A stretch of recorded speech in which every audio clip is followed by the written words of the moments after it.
contest that has been for this year's 2023 National Science and Maths Quiz, the latest of the quarterfinals going in favor of Fanspim School and also quite a tough challenge coming through from Yilo Krobot Senior High School. And we also say a big congratulations to Kumasi Sectech for also making a great showing up this year in the 2023 National Science and Maths Quiz. But we have a lot more of the contests coming your way here on the Joy News channel. You want to stay with us later in the evening, just about an hour from now. We'll be bringing you yet another set that are going into the quarterfinals ahead of that semi, and then the ultimate, which will be the finals, which will be held here in Accra. So we'll keep updating you here on the Joy News channel. You don't want to go anywhere as we also pay attention to some of the stories that we've been looking at here at Joy News for you. We've been paying close attention to that unfortunate incident where the spillage of the Akosombo Dam is wreaking havoc in various communities south of the Volta. And as we speak, the spillage is still on, which we're paying close attention to because the Volta River Authority is indicating to us that that exercise is not done. Just yesterday, President Akufo-Addo paid a visit to the community, indicating that the government, through the Inter-Ministerial Committee, will be providing relief items to communities affected as a result of the exercise. But that exercise, as we know it, is still underway. And as we speak, the Volta River Authority is indicating to us that the spillage will continue. Sergi, who worked with the NADMO, has been also mapping out the relief strategy for over 26,000 persons who have been displaced by this exercise. But let's listen to the VRA point out why the spillage will continue.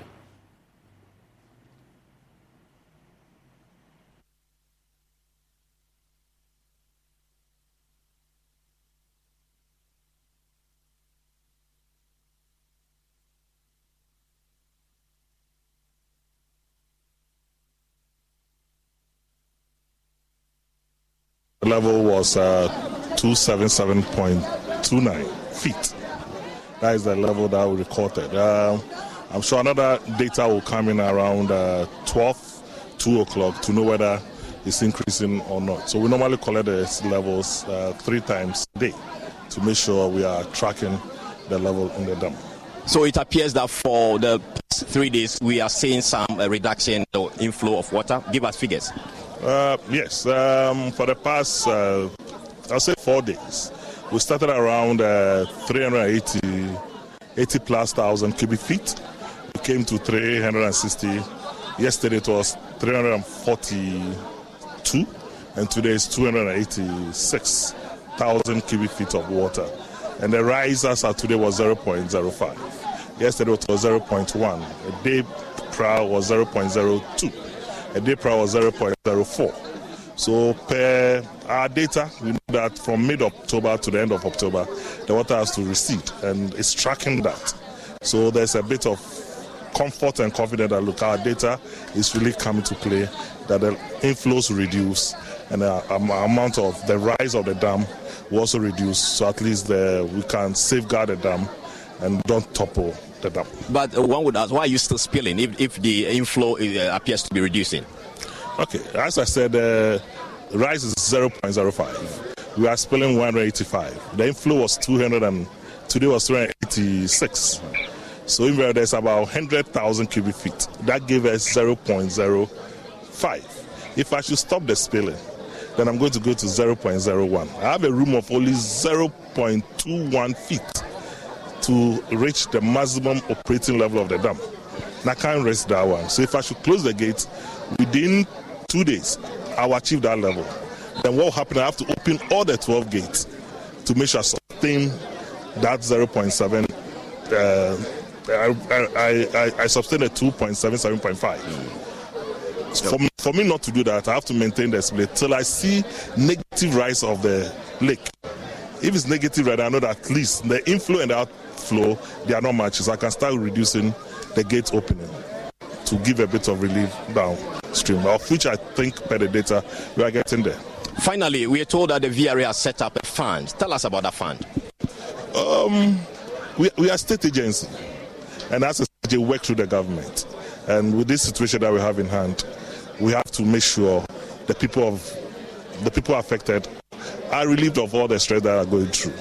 And per that, we have to ensure that there's enough funds available to make sure that people are comfortable and we save lives. So we won't put a cap to the amount of money.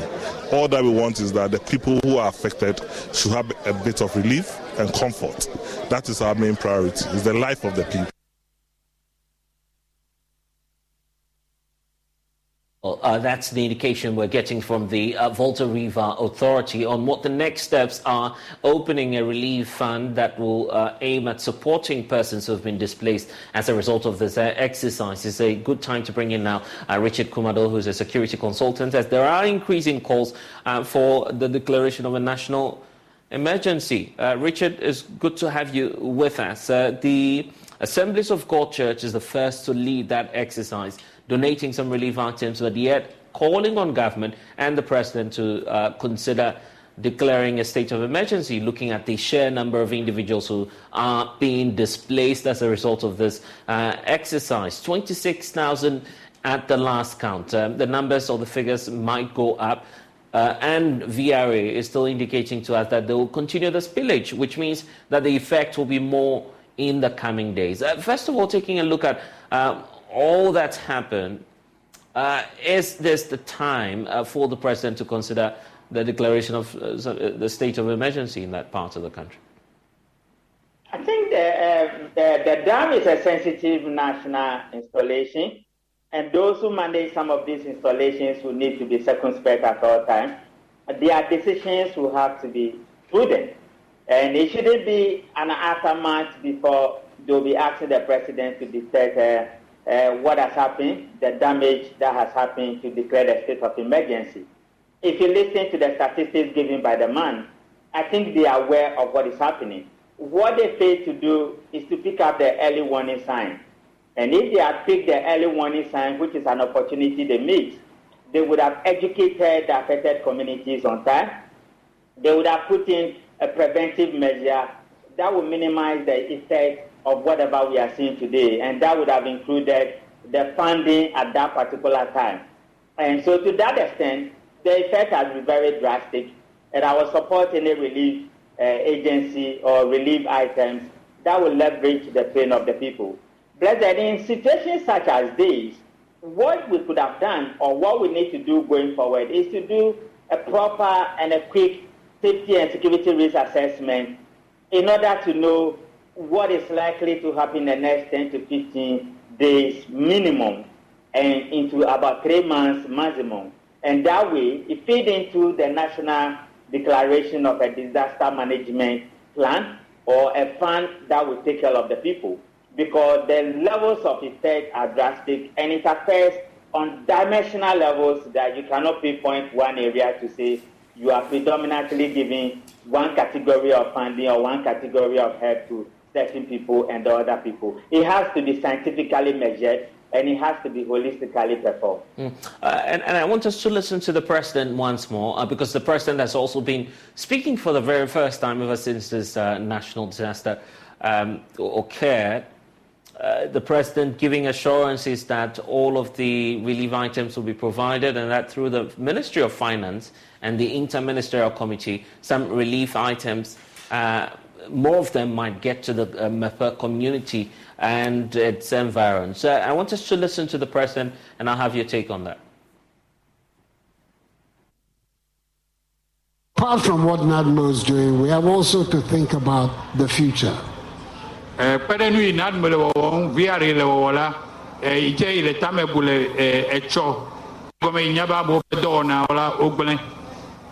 aware that you are farming people. The people who are farming on the banks of the rivers. River banks that have overflown and destroyed many of the farms.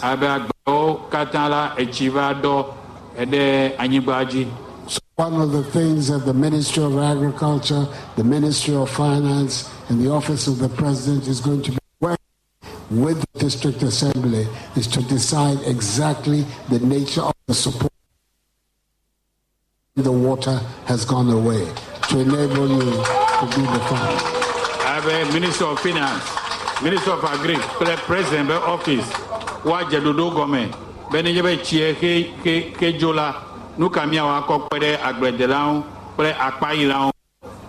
That's why I'm saying that the committee is working in several phases. One, immediate. Committee in several phase veton. Egbanto nyebe nukemia o eke be America back be machimo. And then tomorrow. But I want you to know that in its powers to assist, to make sure that things are all right. Medbe mana bianyebe jirudula awonu si anu leben seme be miabe jimejijo katala mi agona.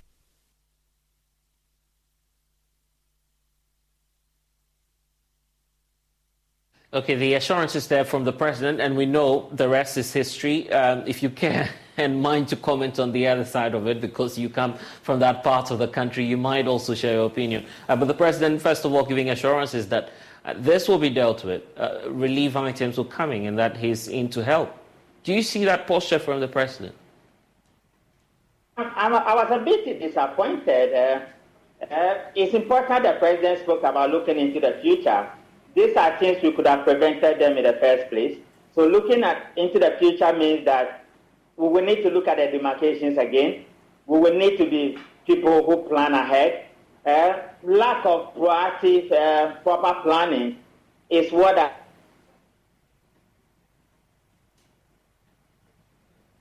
Richard?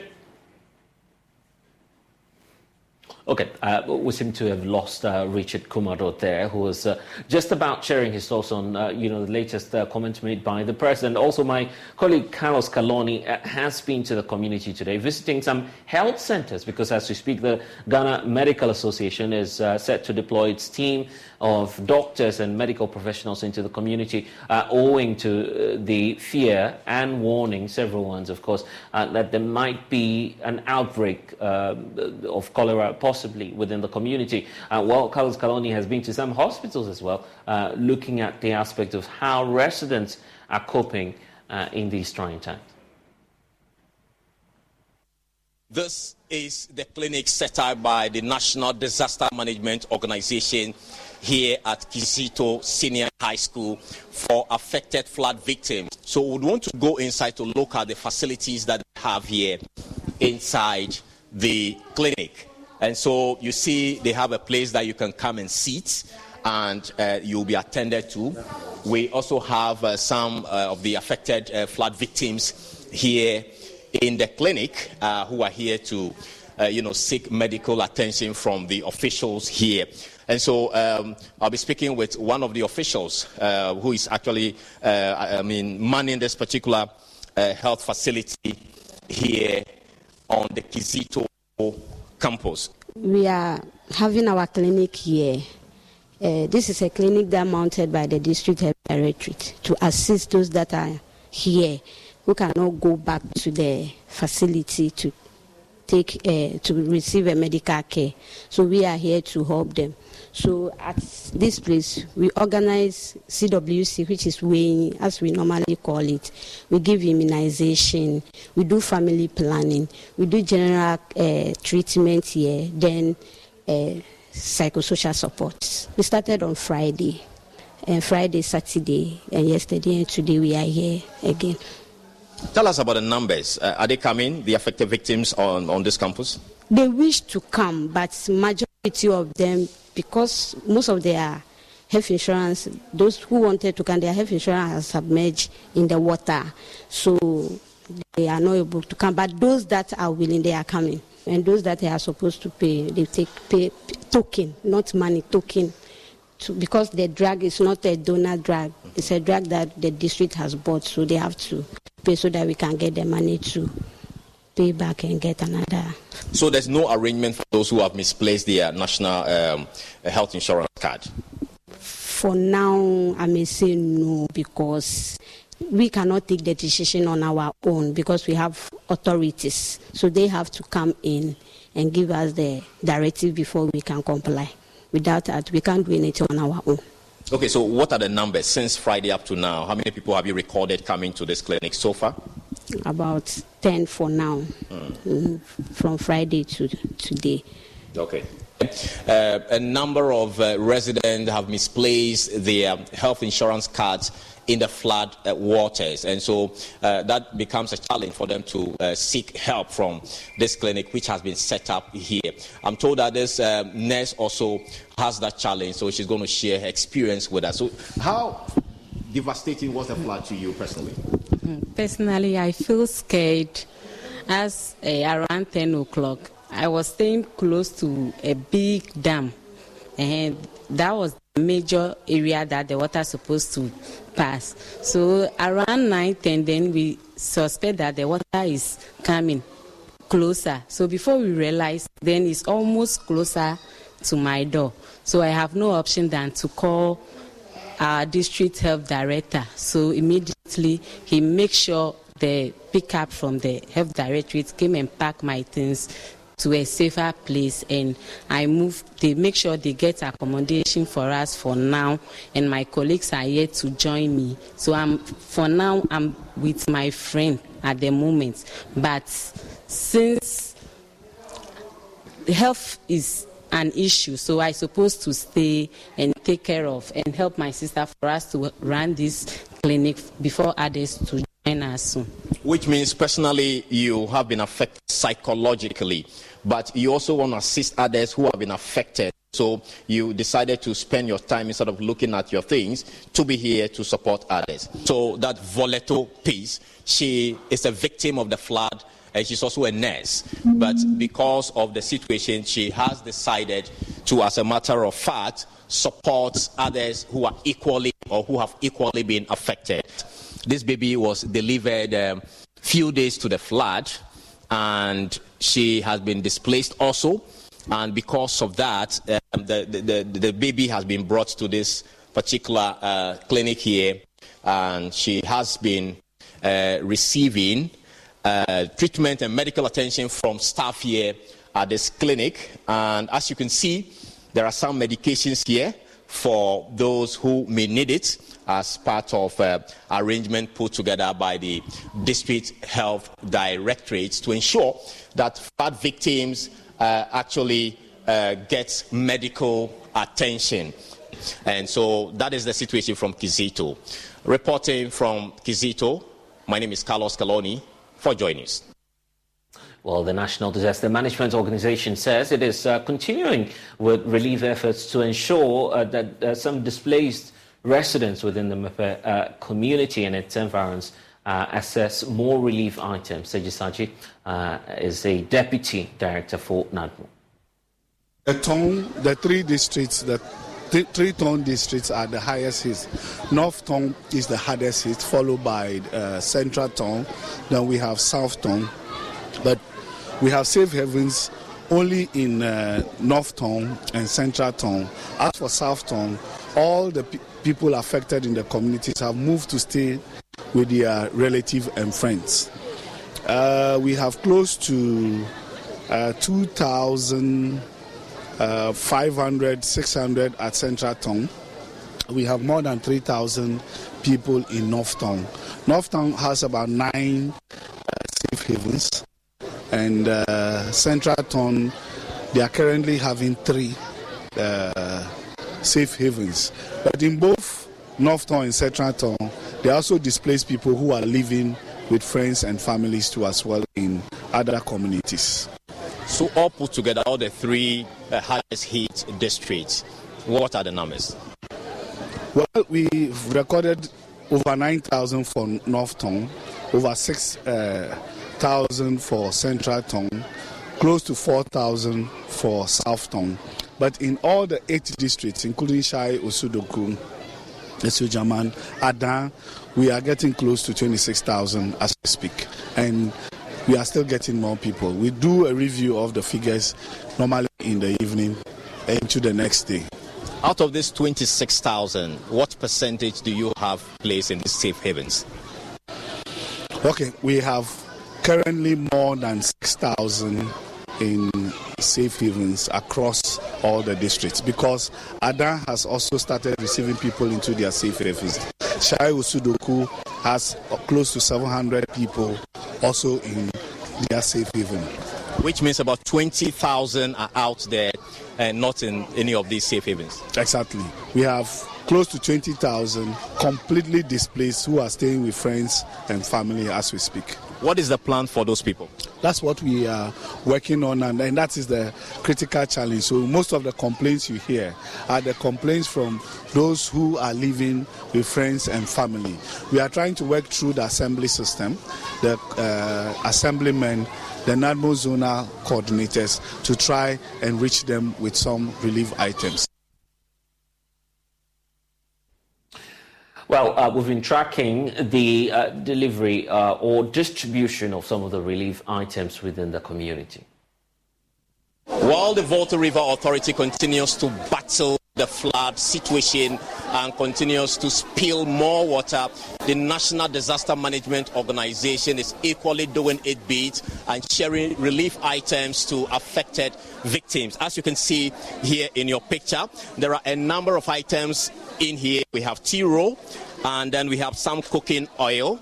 There's also buckets and all these. We don't understand what procedure the NADMO is using to actually share these items. And so I have with me the district director of NADMO to give our details as to what formula they are using to share the items. So we see these items in the bucket. Can you tell us how you went about arranging this, who are supposed to benefit and all that?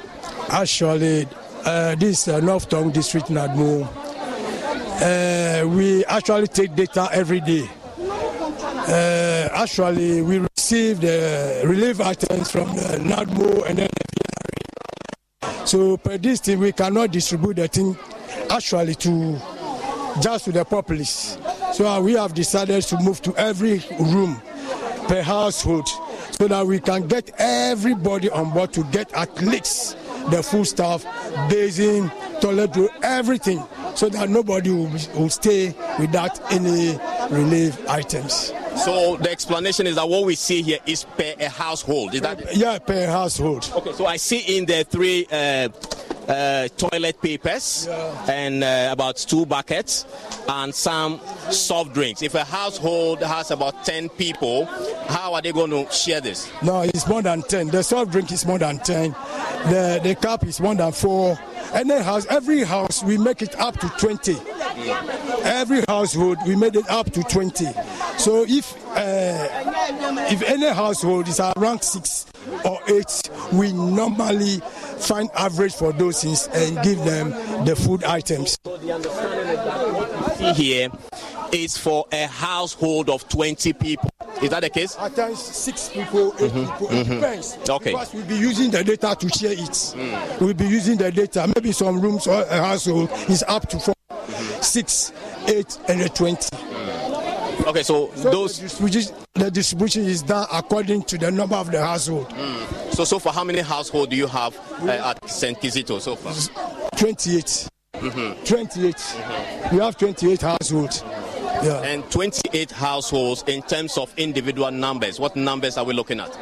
Actually, as at now, you are looking at around 560, get it to 600. 600 people. Yeah. But earlier, your Director General told us there are about 3,000 or over 1,000 people here, which means that what you are sharing, some people will be left out of it. No, they will not be left out of it. It depends upon the distance. Actually, first is 3,000 going there. But people, as at now, they are decreasing, increasing. Do you get the point now? So anytime we find average for all these things.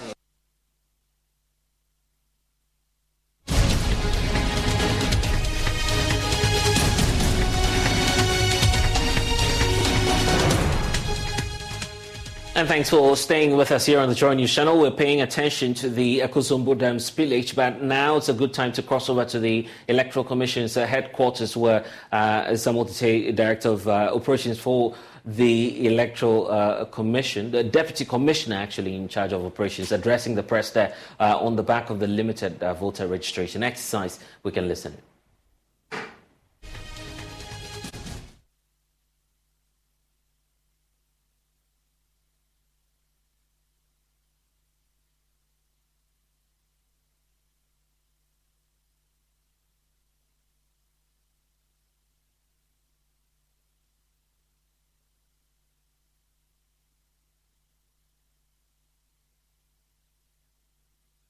Registration exercise in offices. We indicated that we did not factor registration of voters on electoral area basis in our approved 2023 budget and work plan. The EC has not stated anywhere that Parliament is to be blamed for not approving its budget. Hence, its decision to register voters at the district offices. The EC stated that it prepared a draft CI for a continuous registration exercise in all its district offices nationwide. And had the CI passed, the EC would have had some 6 months to register voters at a time of their choice. The Commission also indicated in the previous press briefings that it encountered some challenges, including internet connectivity, on the first day, which were swiftly resolved. It is baffling to hear some people dwell on the initial challenges when these were resolved overnight. Our robust network and internet connectivity counts for the 90% of applicants who registered online, that is using the internet, and the 10% registered offline. Indeed, if there were issues with our internet and network, we could not have achieved this. On the guarantor system, the Commission is of the view that under our current circumstances, the guarantor system has outlived its usefulness and cannot be maintained. The best proof of a person's citizenship in Ghana is the Ghana card. The use of the guarantor system is fraught with blatant abuse as witnessed in the just ended voters registration exercise. Most countries in the sub-region, to mention but a few, for example, Nigeria, South Africa, Senegal, Rwanda, and Kenya, do not use the guarantor system as evidence of identification as a citizen. If indeed we are committed to strengthening our electoral process, then the guarantor system must be abolished sooner than later. We call on the government again to fund NIE. Additionally, we entreat Parliament to approve or pass the CI on the registration of voters. The Commission upholds the encouragement of minors to register.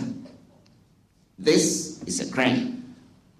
It does not augur well for us as a nation, and we urge all citizens and stakeholders to join the Commission to solve this long-age canker. The sad fact is that these minors were bussed to registration centers by citizens who should know better. This is unpardonable, and we once again call on the government to resource NIA to produce the cards and Parliament to approve the CI to enable us use the Ghana card as sole means to identify a person's citizenship. The Commission wishes to inform the general public that guarantors who breached the law and perpetrated the act of guaranteeing for more than 10 applicants will not go unpunished. Their names will be published in the national dailies and they will be brought to prosecution. It is in the interest of the Commission to register every eligible applicant or citizen. However, the Commission will not sit aloof to let go offenders who flout its laws. In our previous press briefings, we projected videos and photos of minors in queue registering. Again, as part of our efforts to ensure that every eligible voter gets registered, a directive was issued by the Commission to all its district officers to issue checks or numbers to all applicants in the queue on or before 5 p.m. to go to the registration centers the next day to register. This measure was to ensure that all applicants who went to the registration centers on the last day and were in the queue on or before 5 p.m. were registered a day after the deadline. Although some registration centers recorded some number of applicants in the queue, most centers had less than 50 in the queue, and in some cases even 0, as indicated below. For instance, if you look at Upper East region, the registration centers, Kasina and Nankana had 84 as at the time of closure. They had 84 in the queue. Then we had Kasina and Nankana West 45, Bogatenga Municipal 15, Bongo 15, and Talensi 14. Western North, Awin, for instance, there was no one in the queue, 0. Bibiani and Yasu Bekwai, 0. Seviwe also 48. Sevia Kontomra, 0. Bodi, 0. And Bia West, 0. If you look at Bono East, districts like registration centers like Abubu, Atebubu, Amentin, Pru West, Pru East, Sene West, Sene East, all had 0 as at 5 p.m. There was no one in the queue.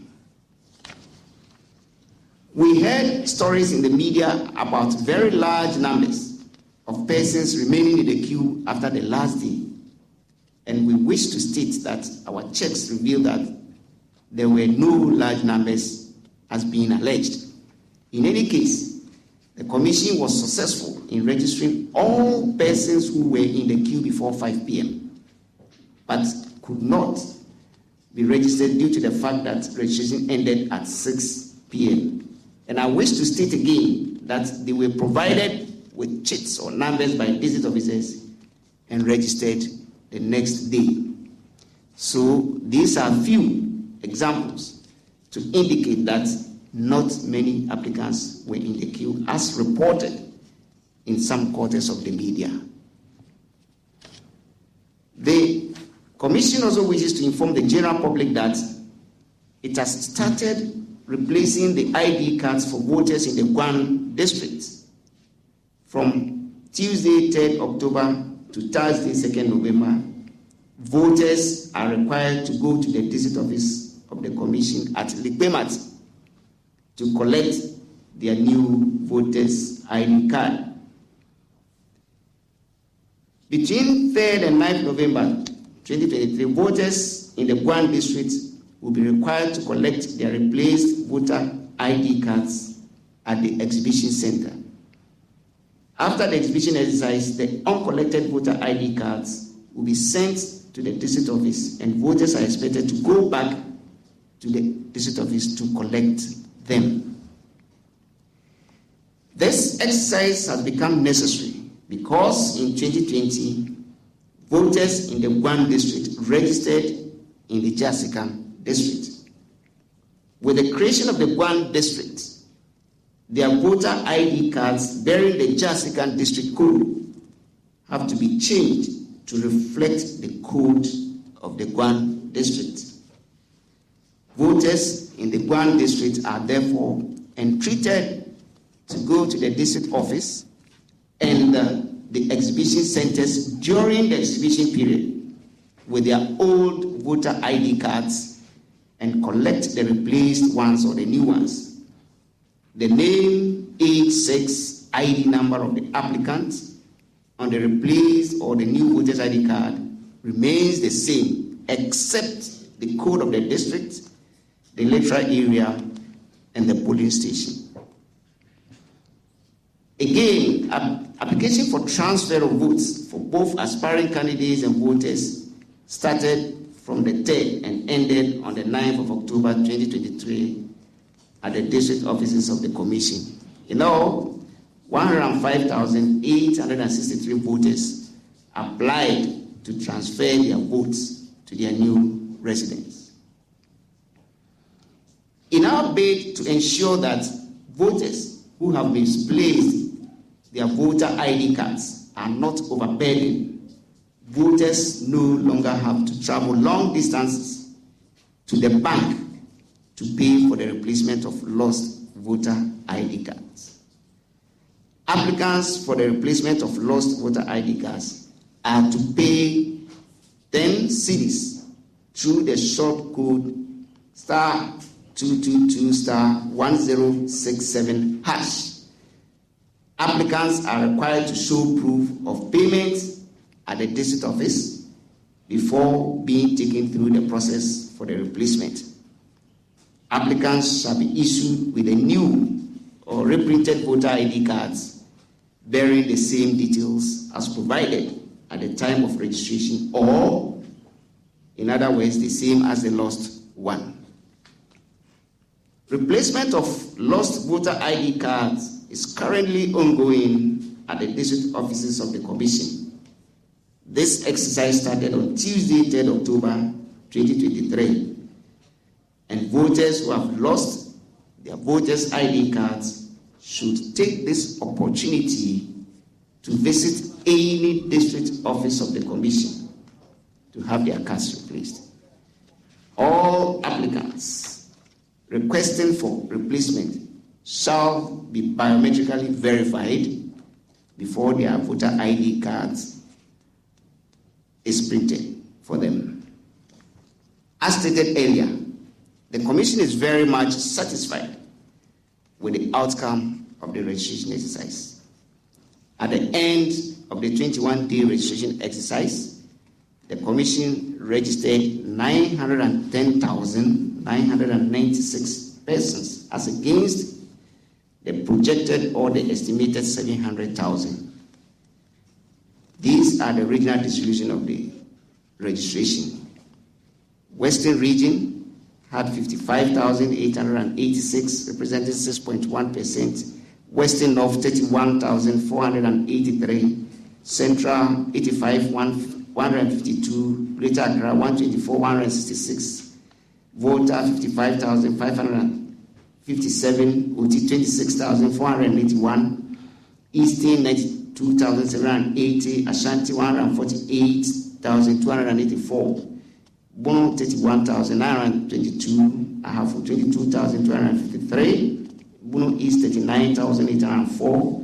Savannah, 21,754. Northern, 76,510.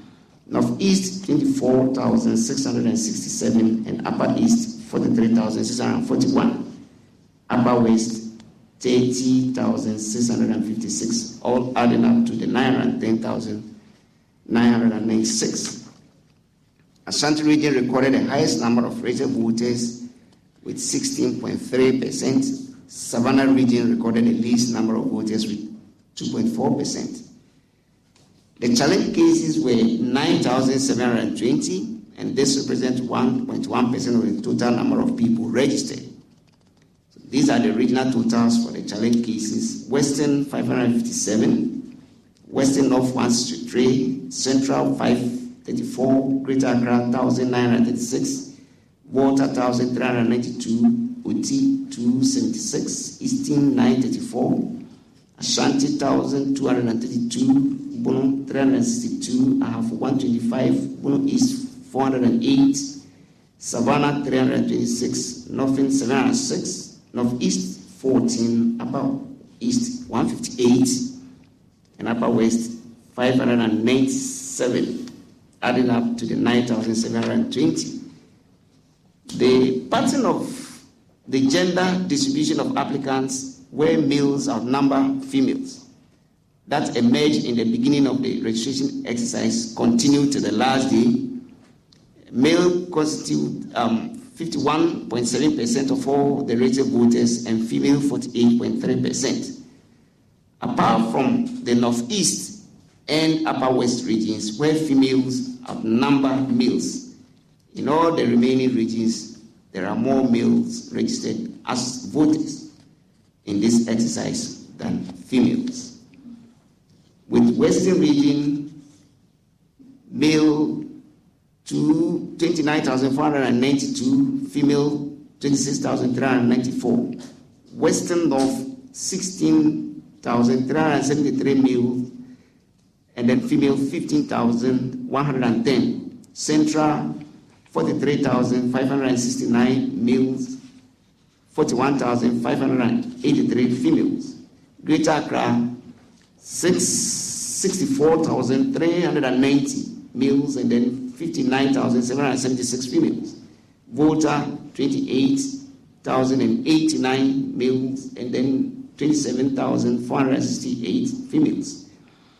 OT, 14,494 males, and then 11,987 females. Eastern, 48,713 males, and then females 44,067. Ashanti had 74,832 males, and then females 73,452. Bono, male 16,561, female 15,361. Then I have male 11,262, female 10,984. Bono East, male 20,947, female 18,857. Savannah, male 11,543, and then female 10,211. I think the rest of the figures are here. We can actually give them to you when we are done with the press briefing. On the basis of the identification documents used by applicants, the guarantor system dominates with 563,919, representing 61.9%.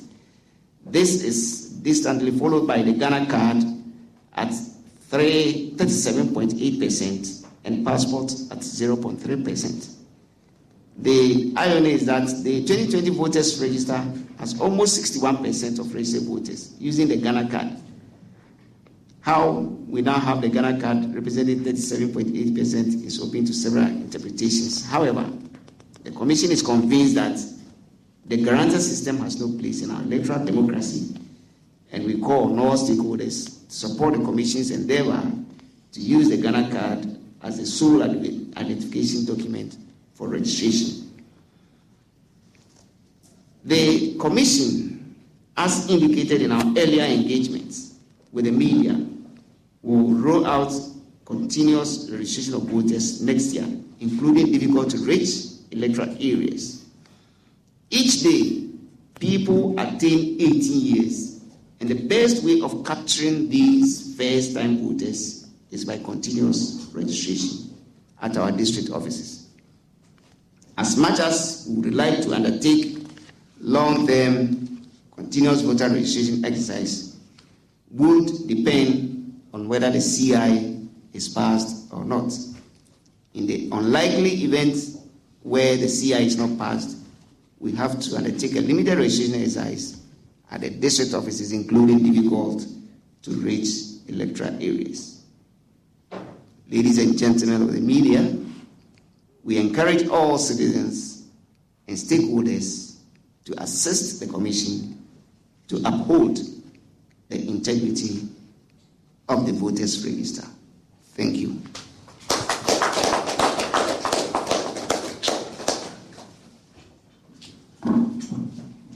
God bless everyone. I thank Mr. Timmins and a round of applause. Thank you. Good. We want to now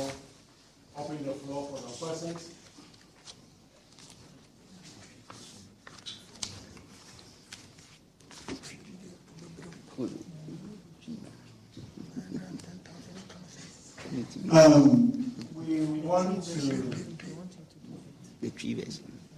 We want to do the key version now. So when we are done, we'll ask all the questions.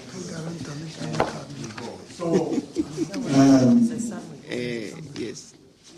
The leader will summarize the key version. So when we are done, we'll start with the questions. Yes.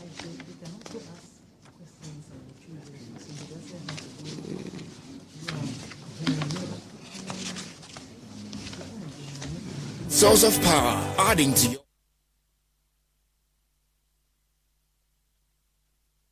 Also, the Electoral Commission just announcing the latest figures on the limited voter registration exercise. Over 900,000, a little over 900,000 persons have been captured now on the electoral roll. 910,000 actually plus figures is what we're getting through from the Electoral Commission, invariably pointing out that they have exceeded the revised 700,000 figure that they put out earlier at the start of the exercise. We'll definitely be monitoring that announcement and also the further details that we'll be giving by Mr. Tete, who happens to be the Deputy Commissioner in charge of operations for the Electoral Commission, and bring you some updates. But it's all time will allow us here on The Pulse.